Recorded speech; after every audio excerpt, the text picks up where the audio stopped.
warqoraala oo hadda ka soo baxay xafiiska xogayaha guud ee ururgoboleedka IGAD injineer Maxbuub Macalin ayaa lagu sheegay in xilkii looga eriyay General Gabre oo in muddo ka shaqeynayay ururgoboleedka IGAD.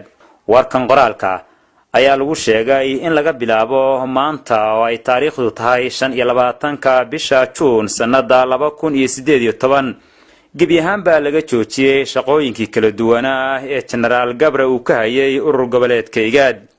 sidoo kale warkan qoraalka ee ka soo baxay xafiiska xogayaha guud ee ururgoboleedka IGAD injineer Maxbuub Macalin ayaa lagu sheegay in General Gabre looga codsaday inuu wareejiyo gebi ahaanba agabyadii kala duwanaa ee uu ku shaqeynayay kuwaasi oo ay lahaayeen ururgoboleedka IGAD.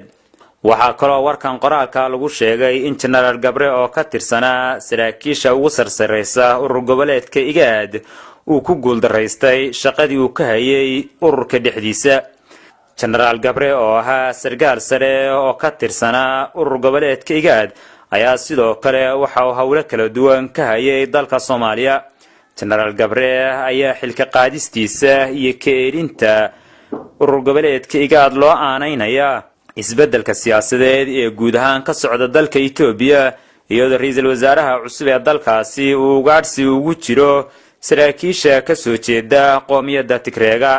shacbiga Soomaaliyeed ayaa General Gabre waxay ku xusuustaan galaangalka uu lahaa arrimaha siyaasadda dalka Soomaaliya iyo dhibaatooyinkii kala duwanaa ee uu ka hayay gudaha dalka Soomaaliya.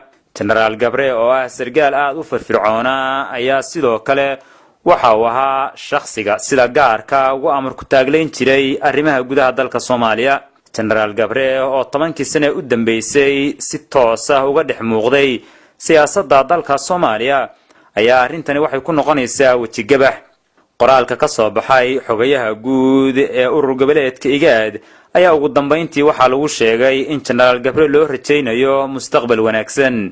ilaa iyo hadda kama uusan soo jawaabin warqadani qoraalka ee heshay warbaahintu General Gabre lama oga waxa uu ka yeeli doono.